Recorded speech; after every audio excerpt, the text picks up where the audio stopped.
Marie-Dominique Perrin, Vichy, le passé de Vichy pèse encore lourd. Pèse encore lourd, malgré tous les habitants de Vichy qui voudraient bien s'en débarrasser, mais ça leur colle à la peau.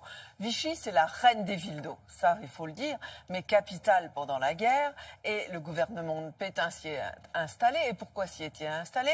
Laval avait des origines dans le coin, mais surtout parce que Vichy venait de bénéficier d'un standard téléphonique tout neuf, et surtout avait un domaine hôtelier absolument exemplaire, parce que toutes les cours d'Europe, on venait même, les Maharajas d'Inde venaient prendre les eaux à Vichy.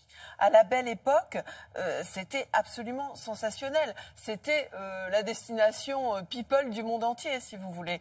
Et la ville, elle a été créée par Napoléon III. C'est un festival d'architecture, art nouveau, époque Napoléon III. C'est une ville magnifique. Les eaux de Vichy ont fait bien sûr sa réputation. Mais Vichy, c'est une ville à la campagne. On le sait beaucoup moins. Et c'est une ville, c'est un peu, si vous voulez, le Deauville de l'Auvergne, je dirais. Ah, c'est joli ça. Et elle est dotée d'un opéra, moi, qui m'a fait craquer. Franchement, j'en ai vu beaucoup dans le monde. Celui-là, il est magnifique, avec une très belle programmation. Et voilà, elle a tous les atouts. Il y a même une plage au bord de l'Allier. C'est formidable. Allez à Vichy, ne boudez plus Vichy.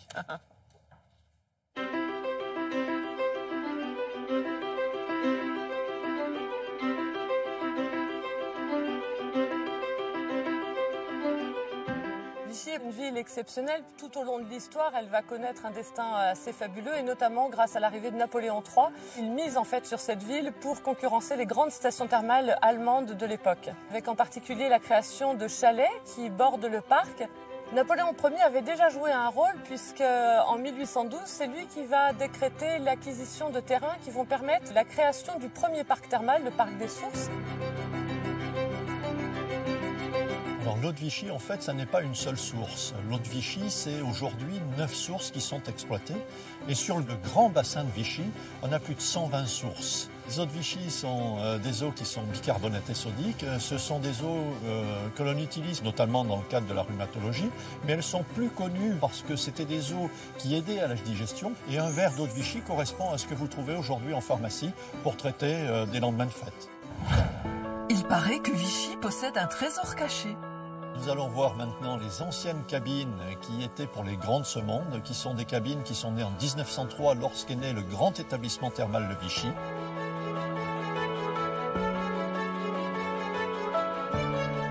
La fréquentation va s'accroître très régulièrement et jusqu'aux années 60, même 1960, avec en particulier une période très très faste autour de 1900, avec des palaces mais aussi avec des villas de style très éclectique qui vont donner un charme fou à la station. Des villas, des promenades, des boutiques, un salon de thé, des confiseries. Alors on avait une clientèle étrangère qui était très présente, en particulier une clientèle en provenance d'Afrique du Nord. Donc on a un style mauresque qui était aussi un style qu'on associait au lieu de l'étang, qui correspondait parfaitement à ce qu'on venait faire à Vichy. Il en reste un bonbon fameux, le marocain, parce qu'il n'y a pas que des pastilles à Vichy. Entre 1890 et 1914, il y a une première vague de très très grandes constructions à Vichy. On retrouve sur les façades des styles néo-médiéval, néo-gothique, néo-renaissance, parce qu'on pioche dans les styles du passé et on a une espèce de mosaïque de styles très variés à Vichy. Et même une église art déco, Saint-Blaise. Béton armé à l'extérieur, mais décor flamboyant de fresques, de mosaïques, de vitraux à l'intérieur. C'est un véritable décor d'opérette, Vichy. D'opérette et d'opéra. Diana, directeur artistique de l'Opéra de Vichy, entretient une véritable passion avec son art depuis 26 ans. La première fois que j'ai poussé cette porte, comme je vous en parle maintenant, j'ai eu des frissons. Elle est, je crois, la seule salle de spectacle d'opéra en France de style Art Nouveau, ce qui est très frappant quand même. Ces couleurs or, ces motifs végétaux, tout ça c'est étonnant et je me suis tout de suite sentie bien dans cette maison.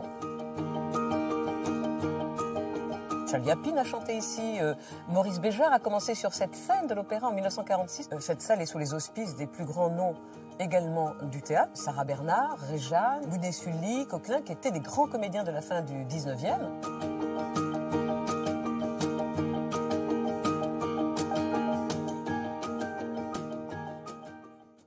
vous avez fait visiter Vichy comme jamais. Hein.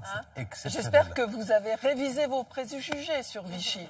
Parce qu'en plus, il y a un golf fantastique pour ceux qui aiment jouer au golf. Il y a des brasseries, des salons de thé, des confiseries et même les fameux carreaux de Vichy. Merci beaucoup Marie-Dominique.